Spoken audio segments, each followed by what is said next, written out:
Knox County, Tennessee criminal court judge Richard Baumgarten presided over more than 1,000 cases from 2008 until late 2010. Problem is, during that time, he had a severe prescription drug addiction. He allegedly bought pills, get this, during courtroom breaks, and he bought them from the criminals he had presided over their case. One of them says he actually had sex with her in his chambers and bought drugs from her. Here's what the judge had to say at sentencing. Take a look.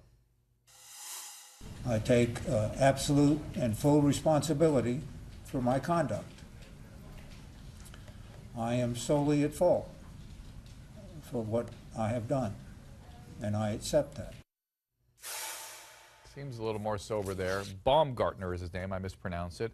Tonight, the power and the consequences of prescription drug addiction.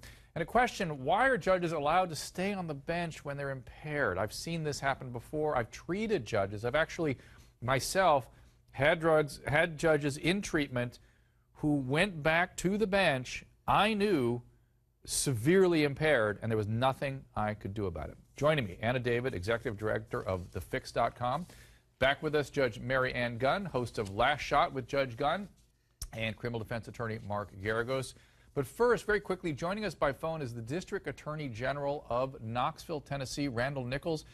Mr. Nichols, can you tell us what the fallout has been that you're dealing with as a result of the judge's behaviors? To date, there have been 7 cases where the motion for new trial has been granted as a result of the conduct of the court and some of the failings that the judge has found. So I have 7 major felonies that have already been ordered to be retried.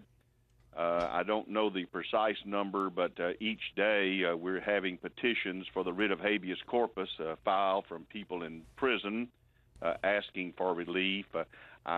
Presently, I'm at about 14 of those, and some are continuing to flow. So we expect that we'll get upwards of 100 petitions in the near future for new trials.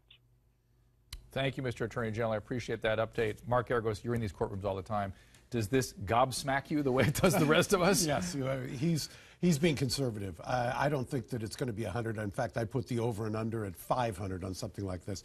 Every person who's sitting in prison, who's gone in front of this judge, feels like they got a raw deal, is going to be filing a petition for writ of habeas corpus. Anna, the reason I asked you to come here is you and I have talked many times about how far this disease takes people, but even you were shocked at this. I mean, I have sort of heard it all. I mean, I was actually enraged reading this, just how far it got. The fact that he got addicted to painkillers because he was being treated for pancreatitis caused by chronic alcoholism. Right. The fact that that happened, the fact that it was allowed to go on that long, the fact that he was having sex with people he'd put in drug court and buying drugs from them, I mean, it's disgusting. Maybe you can get people to understand how profoundly destructive that is for someone who's in treatment to be sort of abused by someone in power. That shatters everything about the treatment process. Absolutely. I mean, how could you have any faith in what anybody is telling you? You know, here, when you're being treated for addiction, you're told to throw out everything you know because we're giving you a new moral set of standards. Trust us. Trust us. Yes. And the person that put you in that position is having sex with you and buying drugs off of you. And Mark, you're smirking.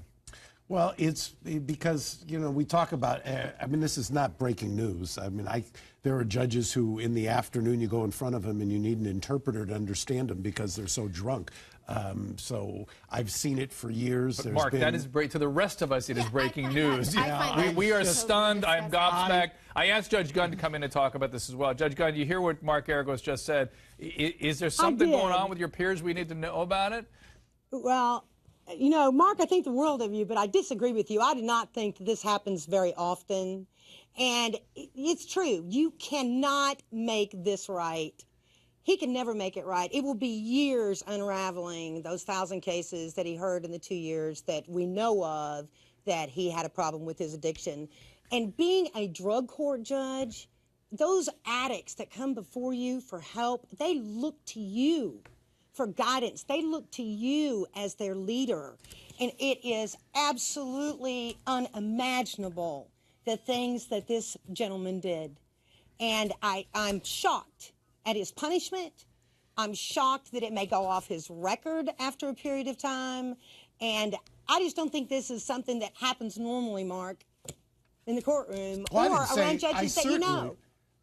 I certainly don't think it's normal, but I will tell you that it's certainly not breaking news. I mean, judges are like anybody else. They come from a kind of a high pressurized, high stress area of society, and everybody's got issues. So why should judges be exempt? Well, everybody's got issues. In many professions, that person Sex would have been in stopped whether. chambers, Mark?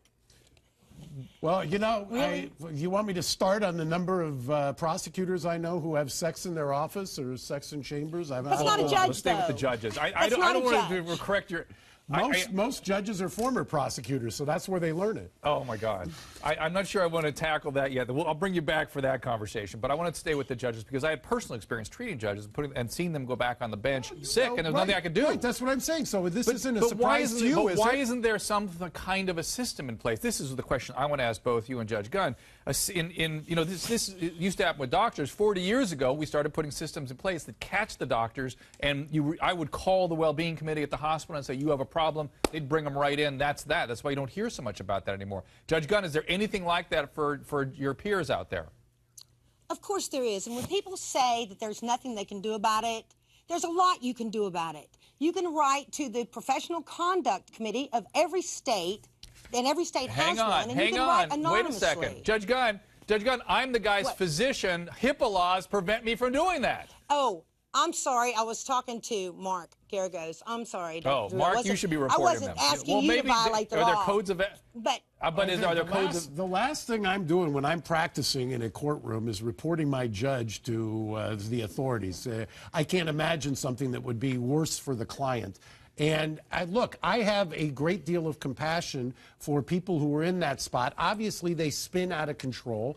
And this guy obviously spun out of control. He takes responsibility for it. What do you do to solve that problem? I don't think that there's any easy answer. I mean, look, when you say you treat judges, right? I have. So you know that you have in the past. Yes. So this certainly is not an anomaly. No, nor would I expect it. I would expect them to have the illness of addiction like every other human being. Everybody else. And by the way, addicts tend to be smarter, more creative, they're very hardworking. They tend to be in a population that are very accomplished people. But there's no system in place for those of us that know they are potentially impaired to do anything about it. And Anna's sitting here in complete outrage. I'll let her talk. Well, it's just also there are people with a lot less power who would be penalized, and there would be a system in place in a normal everyday job where people are drug tested and fired for being on drugs. The fact that this guy was able to abuse his power so much, I mean, sure, we can say, oh, he was suffering from a disease. Which he was. But at a certain point, you know, how do you separate what the person's doing? I'm not excusing having the sex with the people who are in front of him, things of that nature. I mean, that's awful, and rightfully so. People are going to be asking to have convictions or new trials or things vacated.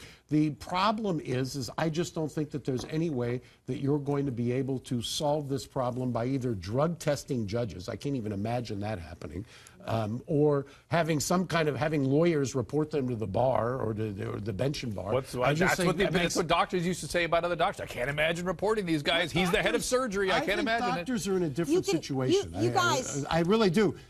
Judges have immunities, and they have immunities to the degree that I don't think. Where are you going to do? You're going to try to pass some law that judges have to be drug tested. It's going to go in front of other judges. Guess who's going to declare it unconstitutional? Judge Gunn, I'm going to let you finish this conversation.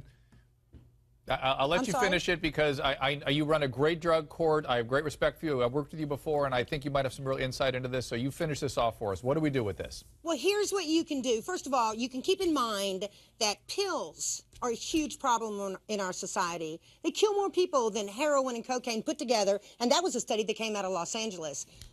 It's poison, and it makes good people turn into bad people and do really bad things. I'm telling you that you can anonymously turn in any judge in this country and file a complaint with them, with the authorities in the capital of every state, and there's an investigation that will ensue.